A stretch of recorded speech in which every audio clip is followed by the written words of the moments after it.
Desde o início daquela noite em Las Vegas, havia algo no ar que não cabia apenas na soma das luzes, do barulho ou das promessas de um GP marcado para ser espetáculo. Havia tensão. Não a tensão óbvia da corrida, mas uma espécie de silêncio comprimido entre o asfalto frio e a respiração dos pilotos. Aquele tipo de atmosfera que faz tudo parecer prestes a se quebrar. E no centro disso, Gabriel Bortoleto chegava com uma força interna que pulsava mais rápido do que as próprias luzes da strip. Ele queria mostrar algo, queria provar algo, talvez para o mundo, talvez para si mesmo. E essa fome de entrega era tão visível quanto perigosa. A largada de Las Vegas não perdoa impulsos. É uma curva longa, de referência traiçoeira, de freada que nunca é só freada. É interpretação, leitura de sombras, cálculo de intenções alheias. Mas antes do cálculo veio o instinto. Quando as luzes apagaram, o carro de Bortoleto saltou como se tivesse sido mantido preso por algo o fim de semana inteiro. Ele aproveitou o vácuo, mergulhou no espaço entre carros que se moviam como lâminas cruzando todas as direções e, por um instante, parecia ter entendido exatamente a dança do pelotão. Era rápido, preciso, convincente. Tudo nele dizia que aquela seria a volta que marcaria seu nome. E marcou, mas não da forma que imaginava. Porque o que começa como abertura, às vezes vira armadilha. E a curva 1 de Las Vegas é especialista nisso.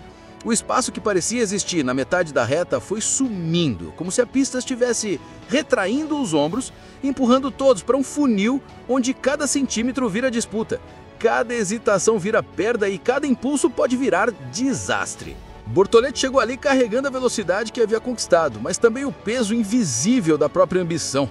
A referência de freada veio ligeiramente antes do necessário, porque quando a mente quer ganhar, ela vê oportunidade até onde só existe risco. A Alpine surgia por dentro, Stroll fechava por fora e o que parecia uma porta entreaberta tornou-se um corredor estreito demais para três histórias coexistirem. O toque foi quase inevitável. Um impacto curto, seco, que vibra mais do ego do que do volante. A Alpine rodou, Stroll perdeu a trajetória. Hülkenberg escapou como quem foge de um destino que não era seu. E a corrida de Bortoleto terminou no mesmo instante que parecia começar. O Virtual Safety Car entrou e a noite que tinha tudo para ser de afirmação virou mais um capítulo de frustração. Mas o coração do problema não esteve apenas no toque. Estava na soma de duas linhas que se cruzam desde alguns GPs. O impulso de querer recuperar tudo na primeira oportunidade e a leitura incompleta do caos lateral, da guerra silenciosa de múltiplos carros disputando o mesmo milésimo de espaço. E isso não começou em Las Vegas. O ponto de partida estava antes, no Brasil, no sprint, onde o choque com o Albon já acendia um alerta sobre decisões no limite e em momentos com variáveis demais. No domingo de Interlagos, a disputa apertada junto ao muro, quase arranhando o traçado sem margem, repetia a mesma assinatura emocional. A de quem não aceita esperar, de quem quer transformar segundos em eternidade. O talento existe, brilha, mas quando a largada vem de trás, quando a classificação não entrega a posição ideal, o piloto se vê jogado no turbilhão da turbulência, poeira, frenagem irregular, visibilidade cortada pela confusão dos outros. É ali que a paciência deveria dominar, e é ali que a ansiedade tenta rasgar o manual. A pressão também pesa, mesmo quando ninguém admite. Ser o único brasileiro na Fórmula 1 não é só honra, é também carga, expectativa. Voz que vem de arquibancada, de comentarista, de torcedor que vê no carro não apenas um piloto, mas um símbolo. Tudo isso encurta o tempo interno, reduz a margem emocional, empurra o piloto para acreditar que é agora, sempre agora. E quando tudo é agora, decisões perdem espaço para precisão. Dentro da equipe, o impacto se espalha como fissura em vidro. O toque de Las Vegas não afetou apenas o resultado da corrida, mexendo o planejamento que vinha sendo desenhado com cuidado para as etapas finais do ano. Um carro danificado não é só um carro que precisa de peças, é um quebra-cabeça inteiro que precisa ser remontado antes da hora. Ajustar um assoalho muda a carga aerodinâmica. Mudar a carga altera a distribuição do equilíbrio. Mexer no equilíbrio mexe com o aquecimento de pneus, com a forma como o carro se comporta em curvas de alta, com os dados que serviriam de ponte para o desenvolvimento. E cada hora dedicada ao remendo é uma hora roubada do futuro. Qatar e Abu Dhabi esperavam consistência, não improviso técnico. Mas ali estava a equipe apagando incêndios que não estavam no roteiro. Para Bortoleto, a perda é dupla. De um lado, perde quilômetros. Em quilômetros não são apenas voltas, são sensações. Calibrações internas, memórias musculares que só aparecem quando a corrida passa da metade. Do outro, ganha holofotes que iluminam o que ele preferia manter em sombra: o erro, o padrão e o questionamento sobre ser impulso ou ansiedade. É uma luz que não aquece, só expõe. E quando a mente carrega essa luz na semana seguinte, decisões ficam ainda mais apertadas, como se a própria adrenalina sabotasse o instinto que deveria proteger. Mas é possível virar. É sempre possível virar. E a contraprova está ao lado, num outro carro da equipe. Hülkenberg fez exatamente o que a situação pedia. Classificou com margem, largou com frieza, evitou riscos desnecessários e trouxe pontos. Não por genialidade, mas por coerência. E isso não diminui o Bortoleto. Mostra o que o carro permite quando o piloto não precisa lutar contra o próprio impulso. A régua existe, o caminho está traçado, e a diferença entre as duas performances escancara apenas um ponto. O talento é suficiente, mas a precisão tem que acompanhá-lo. A chave para entender o que Bortoleto vive agora não está só no erro, mas no que o erro revela. Não é sobre falha técnica ou sobre incapacidade, é sobre timing. A Fórmula 1 não premia quem tenta tudo ao mesmo tempo, premia quem constrói, quem administra o risco milímetro a milímetro até que o carro, o cenário e a oportunidade finalmente se alinhem. E é isso que ainda falta encaixar. Cada curva, cada freada, cada leitura de fechamento lateral é um lembrete de que a pressa cobra juros. Na zona cinzenta entre agressividade e cautela, existe um espaço onde os pilotos grandes fazem borada. É onde Verstappen ganha corridas sem parecer desesperado, onde Alonso sobrevive no caos, onde Norris cresce sem precisar destruir nada no caminho. É o mesmo espaço que Bortoleto precisa ocupar. O começo dessa virada não nasce na largada, mas muito antes dela. Nas conversas internas da sexta-feira, nos ajustes pequenos de Mirando na classificação, nos instantes em que ele se permite construir a volta ideal sem tentar resumir tudo em um único giro perfeito. Em Las Vegas, a história teria sido outra se a sessão de qualificação tivesse entregado 2 ou 3 posições acima. Não porque isso resolveria tudo, mas porque tiraria o piloto da região onde o caos é padrão, onde a turbulência come estabilidade e onde cada carro ao redor vira ameaça imprevisível. A consistência na classificação não é luxo, é blindagem. Ela protege o piloto de contextos onde o impulso se confunde com necessidade. É por isso que a equipe insiste tanto em simulação, análise de on-board, estudo de ângulos de entrada, projeções de risco. Porque o cérebro aprende com repetição, não com vontade. A referência de freada não se consolida com coragem, mas com números, sensações e memória.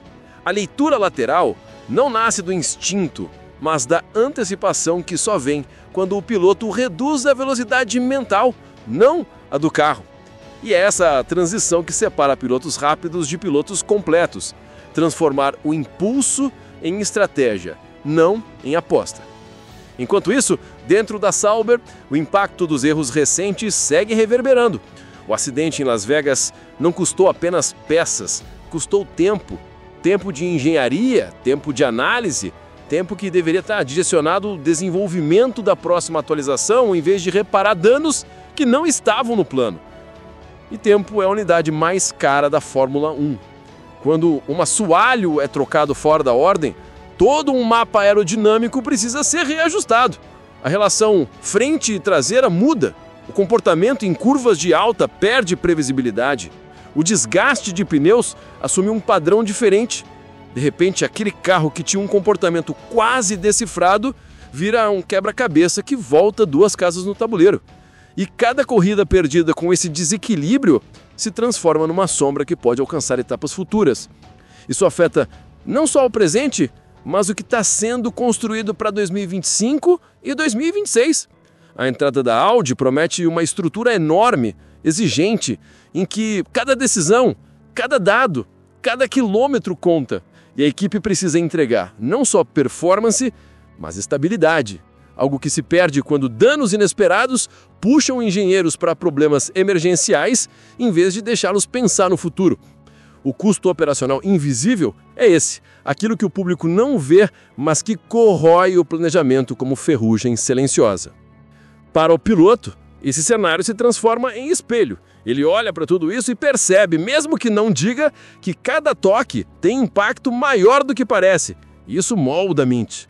Ou fortalece ou pressiona. Os quilômetros perdidos fazem falta. O ritmo de corrida, que deveria vir com naturalidade, começa a ser reconstruído em simulações, em conversas, em tentativas de reproduzir sensações que só a pista real consegue entregar. E enquanto isso, a cobrança aumenta, a imprensa pergunta, a torcida opina, a narrativa cresce. A luz que deveria iluminar vira farol na gara, ofuscando em vez de guiar. Mas existe um detalhe que não pode ser ignorado, a autocrítica dele.